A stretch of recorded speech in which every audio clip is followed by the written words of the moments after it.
Senhor Jesus, queridos irmãos, tudo bem com vocês? Hoje nós vamos fazer uma reflexão sobre o texto de Tessalonicenses. Vamos expor 10 versículos do primeiro capítulo. Eu espero que seja de muita valia, de muito entendimento e de muito crescimento na graça e no conhecimento de Deus também.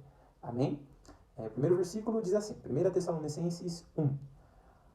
Paulo, Silvano e Timóteo, a igreja dos Tessalonicenses, em Deus Pai e no Senhor Jesus Cristo. A vocês, graça e paz da parte de Deus e de nosso Senhor Jesus Cristo. Neste primeiro versículo, o que me chama a atenção na saudação é que o apóstolo Paulo, junto com os seus companheiros de fé, eles saúdam a igreja de Tessalônica com graça e paz da parte de Deus e do nosso Senhor Jesus Cristo. Eu gostaria de chamar a atenção dos irmãos que muitas das vezes nas igrejas onde nós vamos, ou na igreja onde nós frequentamos, nós vemos muitas pessoas dando graça e paz, mas não dizendo da parte de quem. E muitas das vezes a paz do Senhor, mas não diz que Senhor. E aqui, nesse texto, como em muitos outros, tem graça e paz da parte de Deus e do nosso Senhor Jesus Cristo. Então, nós que somos servos do Senhor Jesus Cristo, devemos dar a paz e graça da parte de Deus e do nosso Senhor Jesus Cristo. Porque Jesus Cristo, ele deixou a paz para mim e para você, mas não como o mundo dá a paz. Então, essa identificação, na hora de nós darmos a paz do Senhor Jesus para outro irmão, ela é muito importante no meu ponto de vista. Porque Senhor pode ser uma referência a qualquer Senhor.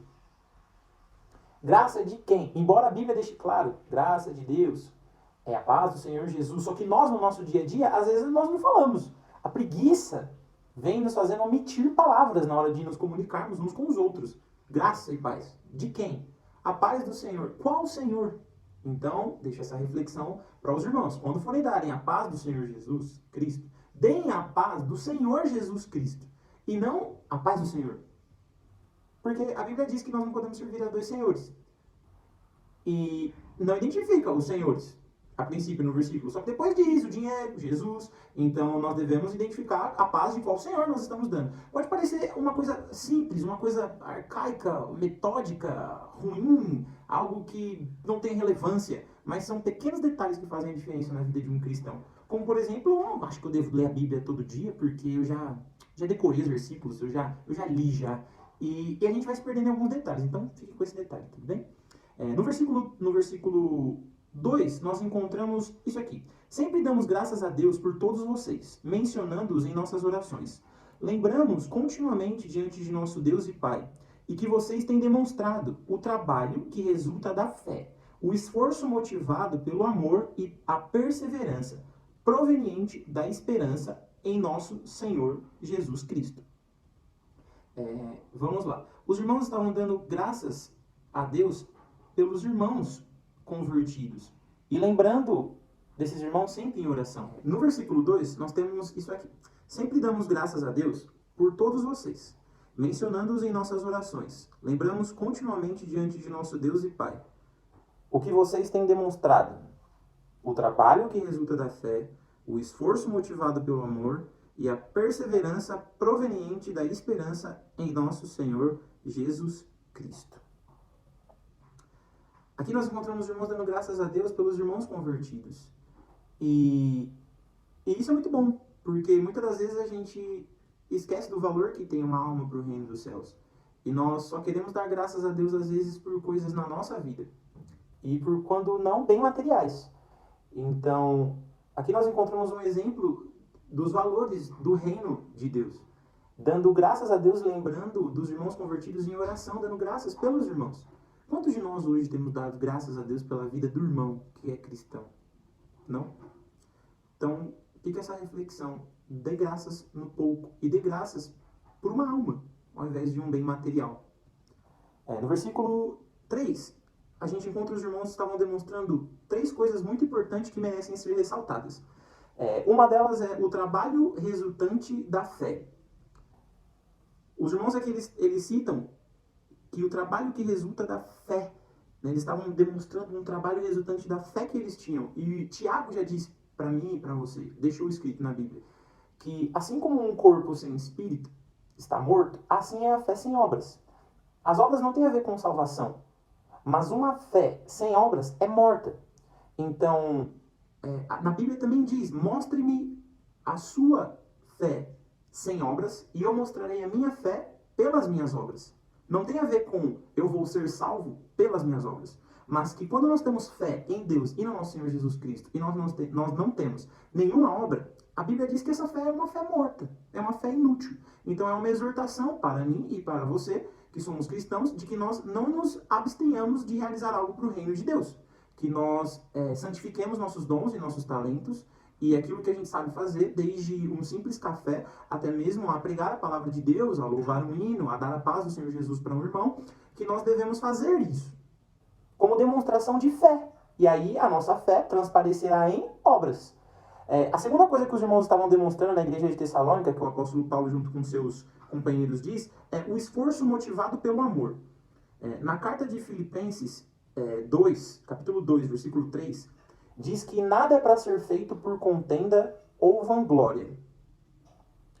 E aqui nós encontramos o apóstolo Paulo dizendo que o esforço que eles estavam fazendo, aquilo que eles estavam fazendo de fato, era motivado por amor, e não por vanglória, e não por contenda, e não por querer ser mais que alguém ou querer glória própria. Até porque isso seria um erro, porque Deus não divide a glória dele com ninguém. Mas isso é uma exortação para mim e para você, que quando nós vamos realizar algo para o reino de Deus, que nós tentemos purificar o nosso coração daquilo que a gente vai fazer. Se for da paz do Senhor Jesus, que você queira que a pessoa tenha a paz do Senhor Jesus. Se você for pregar, que você queira ensinar os ouvintes sobre a palavra de Deus. E não que os ouvintes vejam que você sabe da palavra de Deus. Se você for louvar, que você louve ao Senhor.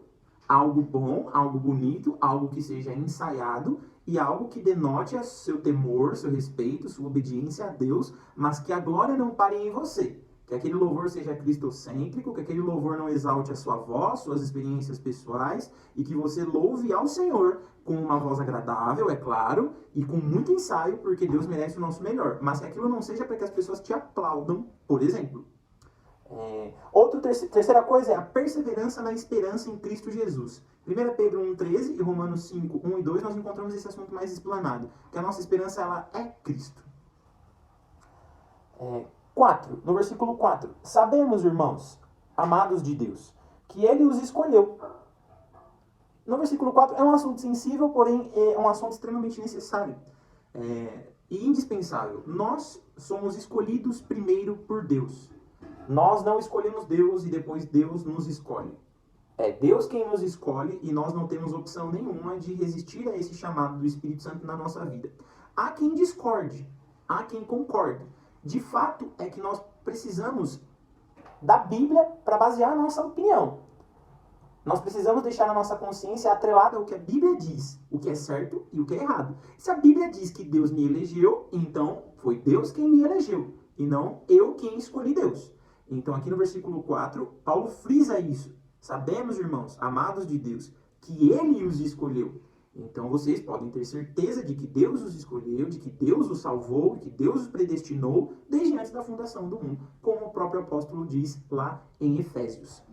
No versículo 5, continua assim: porque o nosso evangelho não chegou a vocês somente em palavras, mas também em poder, no Espírito Santo e em plena convicção. Vocês sabem como procedemos entre vocês em seu favor. Aqui é muito provável nós tenhamos algumas obras operadas pelo Espírito Santo em demonstração de poder, de unção, de glória e majestade de Deus na época em que as igrejas precisavam ser fundadas. Não que hoje não tenha, mas nós não temos tanto acesso assim à veracidade de fatos, de milagres operados. Principalmente dado as circunstâncias de que existem muitas pessoas vendendo o evangelho com falsas demonstrações de operações de maravilhas. E a Bíblia também nos diz isso. Mas aqui nós encontramos isso, dizendo que não só pela palavra, mas em demonstração de poder, de graça, e outra, na pregação do evangelho. E o que nos dá a entender é que também havia frutos dignos. Frutos dignos, não só palavras. E os frutos se veem pelo comportamento, por consequente, pelas obras. No versículo 6, nós continuamos. Versículo 6. De fato, vocês se tornaram nossos imitadores e do nosso Senhor, pois, apesar de muito sofrimento, receberam a palavra com alegria, que vem do Espírito Santo. Aqui no versículo 6, a gente encontra o apóstolo Paulo dizendo que os membros da igreja de Tessalônica se tornaram imitadores do Senhor. E aqui eu gostaria de fazer uma advertência a nós. Eu já disse essa frase, eu já vi muitas pessoas dizendo isso. Não olha para mim, porque se você olhar, eu caio. Não é o que nós encontramos escrito aqui nas Escrituras. Não olha para mim, que se você olhar, você cai. Não é o que vemos nessa passagem. Porque diz que nós temos que nos tornar imitadores de Cristo. E imitadores daqueles que imitam a Cristo na sua conduta, na sua postura e no seu comportamento. A vontade de Deus, ela é fechada, ela é revelada, ela é universal. Que é a nossa santificação, que é condutas, princípios, moral, ética, modo de pensar, comportamento, renúncias, modo de falar, modo de agir, modo de pensar. Então existe um conjunto de fatores que o próprio Deus deixou estabelecido para que todo ser humano que nele cresce e ele o chamasse, tivesse. Não existe algo a mais que Deus está pedindo do que aquilo que já está escrito na Bíblia. Então, se você não sabe qual é a vontade de Deus, abra a Bíblia e você vai saber qual é a vontade de Deus. Amém? Outra coisa importante, o Evangelho de Cristo é baseado no sofrimento. O ato salvador de Jesus para nós foi de sangue, de dor, de ossos quebrados, pauladas, humilhação, pobreza, cooperatividade. Então não existe um evangelho onde eu penso só em mim, eu preciso pensar no meu próximo, eu preciso pensar na Igreja de Cristo como um todo, aonde eu faço parte. Não existe evangelho sem sofrimento. Não existe evangelho onde tudo dá certo, onde tudo vai bem, onde não há dor, não há lamento, não há tristeza, não há dor. Isso é um falso evangelho. O evangelho é baseado no ato salvador de Cristo, que foi com muito sofrimento. Como nós, seguidores de Jesus Cristo, vamos seguir uma linha de raciocínio aonde a religião que estão pregando como sendo a cristã é sem sofrimento, sendo que o nosso Senhor e Salvador nos salvou sofrendo. É meio ilógico isso, né? É meio sem sentido você acreditar que a nossa fé ela é baseada num Deus que ele não permite o seu sofrimento. É muito pelo contrário. A primeira coisa que Deus afirma é que vai ter. Porque é ele mesmo que prova, ele que permite a tribulação, a provação, ele que permite o mal na vida como instrumento de juízo, como punição pelo pecado, como disciplina ao filho que está desobediente. Então, não acredite nesse evangelho que diz que na sua vida não vai ter sofrimento, que tudo vai dar certo, porque todas as coisas cooperam para o bem daqueles que amam a Deus. Isso é conto de fadas, não é evangelho. Amém? Mas isso não nos isenta da alegria do Espírito Santo. Veja o que o apóstolo Paulo diz. Apesar de muito sofrimento, receberam a palavra com alegria que vem do Espírito Santo. A palavra vem do Espírito Santo e eles receberam com alegria. Então, aqui vai uma exortação para mim e para você. Nos momentos de tribulação na nossa vida, nos momentos de provação da nossa vida, que são diversos e por diversos motivos, de físicos a espirituais, de financeiros a emocionais, de ministeriais a pessoais, de conjugais a fraternidade na igreja, nós devemos receber a palavra de Deus com alegria. Devemos deixar com que a palavra de Deus penetre em nosso coração e devemos deixar com que a palavra de Deus produza em nós alegria e santificação. Porque não existe alegria para um cristão fora de Jesus Cristo. Não existe.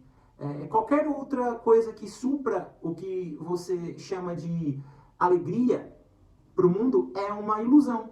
Porque em Gálatas diz que um dos frutos do Espírito Santo é a alegria. Então, como alguém que não tem o Espírito Santo pode ter alegria?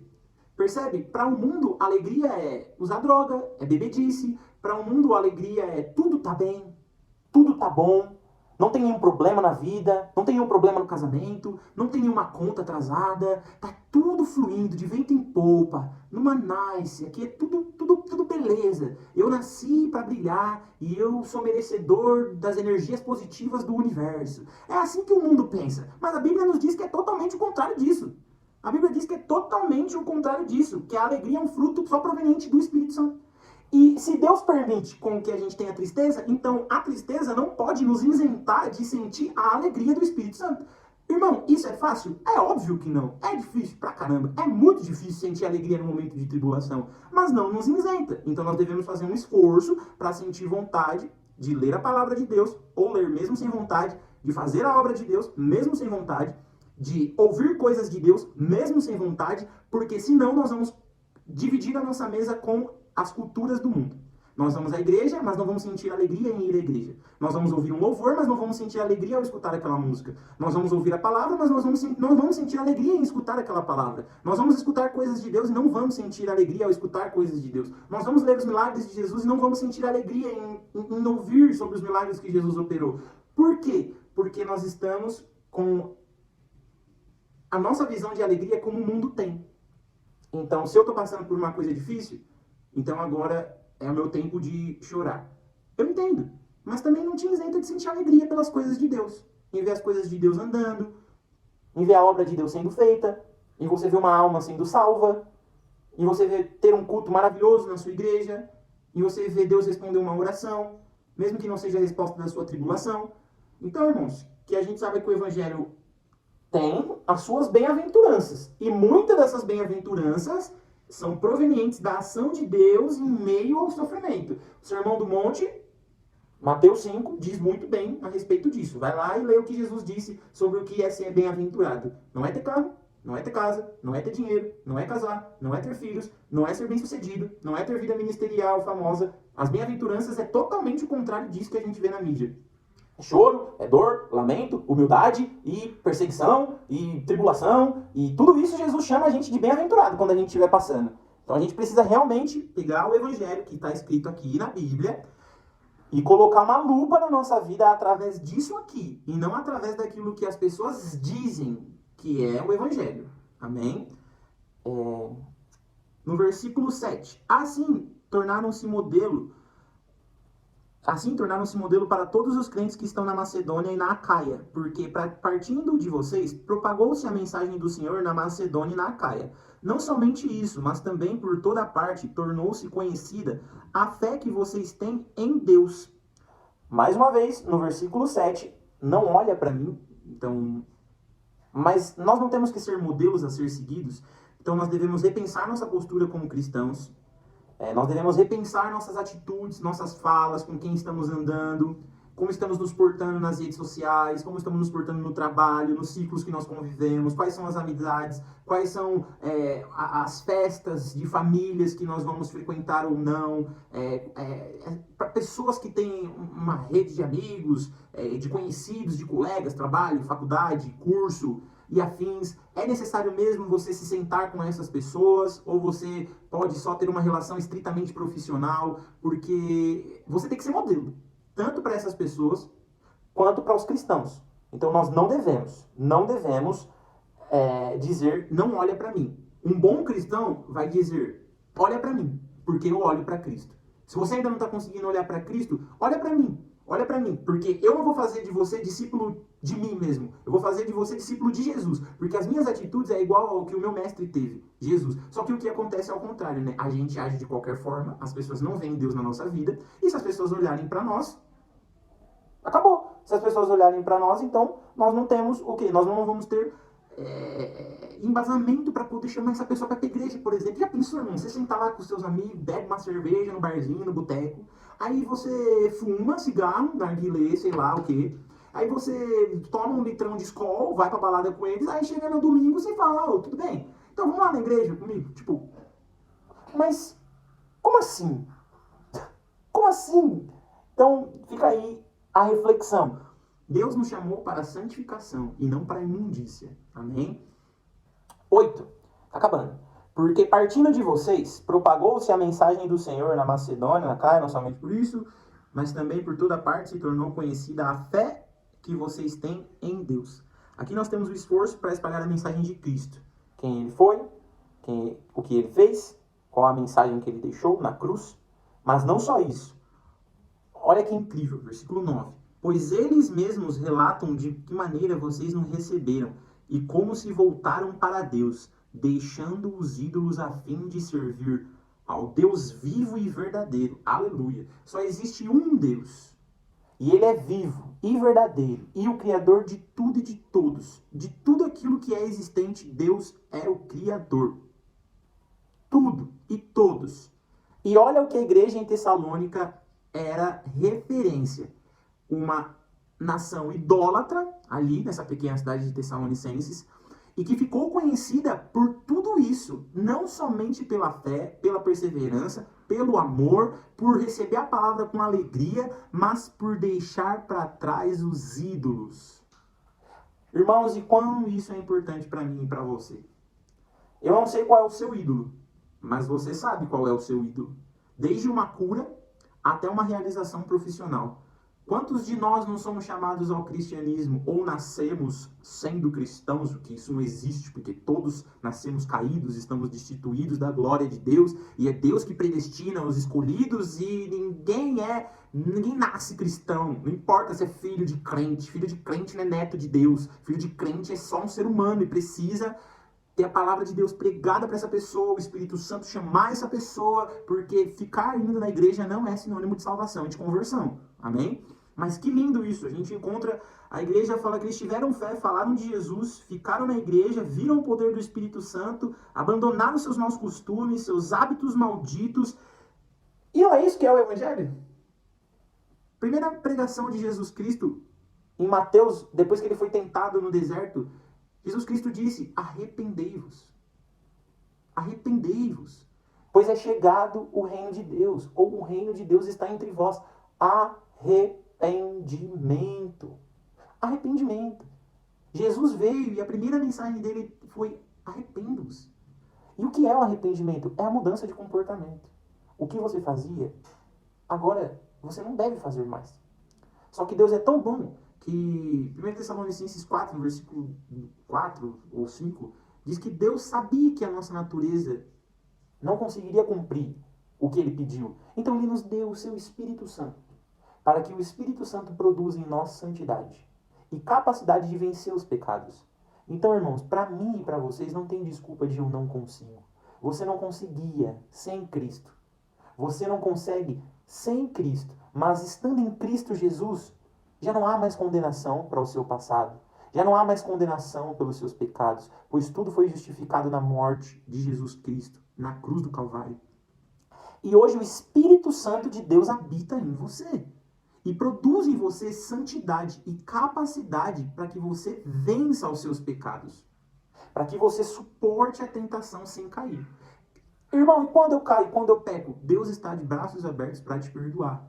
Mas viver em pecado é diferente de pecar. É muito diferente. Então, se você pecou, se arrependa. E se você está vivendo em pecado, se arrependa e mude de comportamento. Porque não adianta escutar a palavra de Deus, se vestir como uma pessoa que vai à igreja, dar a paz do Senhor Jesus e carregar os ídolos juntos com você. Que eu e você possamos abandonar os nossos ídolos. E que a gente possa servir ao único e verdadeiro Deus. Amém? E no versículo 10, o apóstolo conclui. Além de ter abandonado os ídolos a fim de servir ao único Deus, vivo e verdadeiro, e esperar do céu seu Filho, a quem ressuscitou dos mortos, Jesus, que nos livra da ira que há de vir. Que notícia maravilhosa, não? Há uma ira, há um julgamento que está por vir sobre esse mundo no qual nós vivemos. E por nós termos sido selados com o Espírito Santo, o apóstolo Pedro diz que nós estamos protegidos pelo seu poder até a vinda do Senhor Jesus Cristo, até o final dos tempos. E naquela cruz, toda a ira de Deus foi despejada sobre Jesus Cristo pelos nossos pecados. Mas há uma segunda vinda que todos nós estamos aguardando.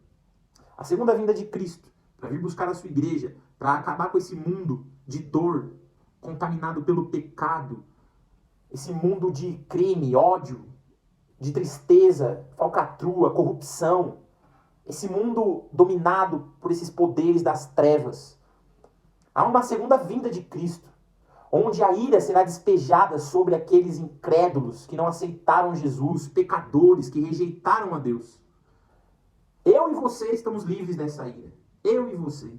Nós que estamos servindo a Jesus Cristo. A Bíblia diz, Jesus, que nos livra da ira que há de vir. Então, irmãos, espero que depois dessa mensagem nós possamos aprender algumas coisas com a palavra de Deus. Desde aquilo que nós temos que produzir no reino de Deus, a como devemos nos comportar, como devemos pensar, como devemos falar, agir, como devemos responder às pessoas, como devemos lidar com a tristeza, como devemos ouvir a palavra de Deus, como devemos, de fato, dar a paz do Senhor Jesus Cristo para o nosso irmão, entre outros tantos ensinamentos que nós aprendemos aqui.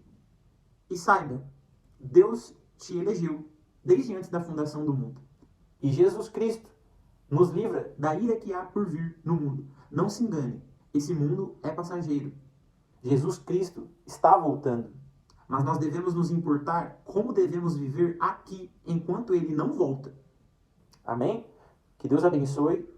Fique com a paz do Senhor Jesus Cristo. Amém.